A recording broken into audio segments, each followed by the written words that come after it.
wax est-ce que nekkul tamit loo xam ne lu war la donte étranger jamono ñoo ñu gën a xej suñu biir réew ñun. comme ni ko Moussa waxee dama jàpp ni dafa ñëwee ci li nga xamante ni moom mooy ci waxtoom en tout cas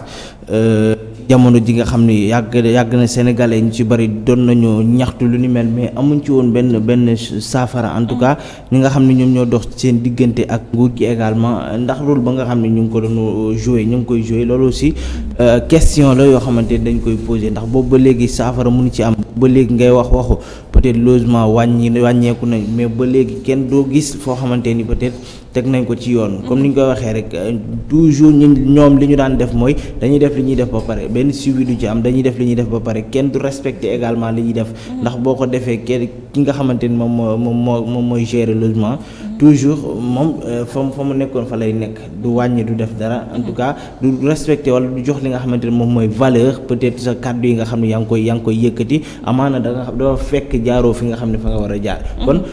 échec bi ñu doon échec man dama jàpp ni loolu daf ci bokk toujours ni ñu doon jaar wala fi ñu waroon a jaar ñoom daaw ñu ko def dañuy jékki-jékki rek en tout cas toog ba mu neex leen seen xel dem ci amaana wàññi seen xel dem ci ni lii dañ ko war a def rek ñu ne xaara après ñu communiquer ko def ko te waxtaan peut-être du ca am ak yu demee noonu kon dama jàpp ni loolu manque de sérieux moom moo ko doon waral man du ñàkk peut-être li nga xamante ni moom mooy xam-xam de ñàkkuñu xam-xam de mais dañoo ñàkk li nga xamante moom mooy ambition wala seen bopp kese ñorul leen moom moo tax toujours gis nañu li nga xam ne moom moo am en tout cas ci élément bi ñu jàllale li muy expliquer ñu joxe seen xaalis waaye tamit toujours ñu ngi koy def ñi nga xamante ni dañu ñàkk wala ñi nga xamante ni seen loxo jotu seen ginnaaw ñu leen di rocc di dugal ñoo xamante ni en tout cas ñoom lañ wax ni ñoom ñoo am ñooy doom yi nga wala ñi nga xamante ni peut-être ñoom ñoo war a séddoo Sénégal léegi en tout cas doom ki nga xamante ni peut-être dafa ñàkk moom loxoom jotul ginnaaw moom bokkul dara ci réew mi loolu ñu teg ko fan tan mu nekkoon également lu ñu doon gis lu ci ëpp fii nga xamante ni moom mooy ci Sénégal quand même nekkul ci logement bi kese mais doon nañ gis feneen ak feneen foo xam ne toujours ñi nga xam ne ñoom la ñuy jàpp ne ñoom ñooy richard yi nga xam ne ñoom lañu jàpp ne ñoo am ñoom rek lañ doon gis ñu fay xeej ji en tout cas comme moo bi ñuy wax rek rangoo ñu baadool la di dëkk di cimetière buur moom la ñu doon faral di gis te loolu nag yaakaar naa lu ñu mën a réparer la te rupture ci la ñu nekk loolu dafay bokk forcément ci li nga xamante ni moom mooy ci rupture bi ba nag ñi nga xamante ni ñoom ñooy lieu aussi ñu respecter askanu Sénégal ñu respecter sénégalais yi surtout ci toujours lànk yi du ñu luye Sénégal mais dañuy xool étranger yi ñoom la ñuy luye loolu ñu teg ko fan mu nekk loo xamante ni aussi am na ci yu aspect yu bari peut-être c'est à régler ñu xool nu ñu ko def ba képp ki nga xamante ni en tout cas am nga sa xaalis pour bëgg a mën a louer nga dem joxe li nga xamante ni moom mooy sa caution ñu bàyyi peut-être ñi nga xamante ni moom mooy segg bi di xool ni kii laa war a louer kii duma ko louer ndax lan diw sénégalais la ndax lan diw peut-être loxoom jotul ginnaaw en tout cas problème location daf koy am daf may sonal et tout loolu yëpp waxtaan lay doon ba décision yi bu juddoo décision yi nga xamante ni dafa ñëw ci li nga xamante ni moom lañ ko ci moment bi décision yi nga xamante ni en tout cas waxtaan yaakaar nañ ni aussi daf ci am bu baax a baax balaa ñuy jël quoi que ce soit balaa ñuy jël dara ndax nag yaakaar naa pression bi ñu leen teg taxul benn yoon ñu daal di yokkaat pression bi nga xam ne teg nañ leen ko taxul benn yoon ñu génne di communication boo xamante ni en tout cas ci li soxal wàññi gi dinañ ñëw carrément ne date sangam dañuy wàññi ñoom déjà li ñu mus di wax wala le premier ministre bi nga xamante ni moom moo ci communiquer lu bari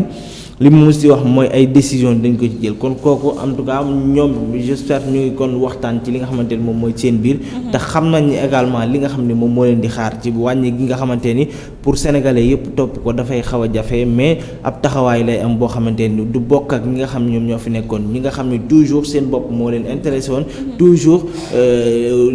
ab lobby la doon comme genre mën na sax wax ne genre lobby boo xamante ni toujours ñi nga xam ne ñoom ñooy dëkk di ci gis seen bopp ñoo tey gis seen bopp sénégalais lambda bi daaw ci gis li nga xamante moom mooy boppam il est temps nag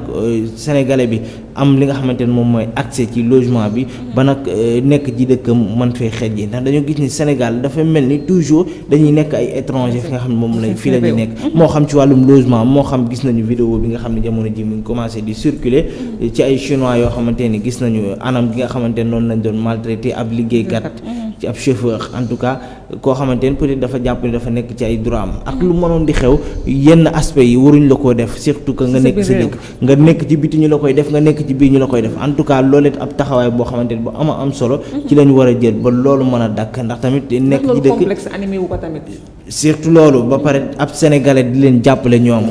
toujours da ngay gis yenn maanaam dafa bari ci industrie yi nga xamante ne ñoom ñoo fi nekk sénégalais yi les sales boulots ñoom ñoo koy njëkkee te ñoom ñoo koy def di ko manigancer en tout cas loolu ñoom ñooy jàppale étranger yi ñuy am doole ci suñu dëkk te loolu en tout cas taxawaay dina ci am ndax teg nañ leen loxo ba ñu ngi mandat de dépôt loolu yëpp nañ ko régler pour loolu bañatee amati étranger yi ñëw bëgg ñoo jaay doole étranger yi ñëw bëgg xeej yi sa dëkk ànd kook ñi nga xamante ne ñoom ñooy sa ay nawle en tout cas mu nekk jëf ju ñaaw te yaakaar naa nag gouvernement bi peut-être logement bi moom lii dinañ ci taxaw bu baax a baax ba dootul amati moom it benn jafe-jafe. voilà mu nekk jàngat bu am solo tey grand papa voilà ndax tey dinañ toog ba yenn classe sociale yi jamonoy prolétaire ak bourgeois daal di jeex fii suñu réew parce que suñu demee ba étranger gën ñoo xejj ci suñu biir réew ba mën a toog naan duñ leen luyee wala ñun suñu luyee suñu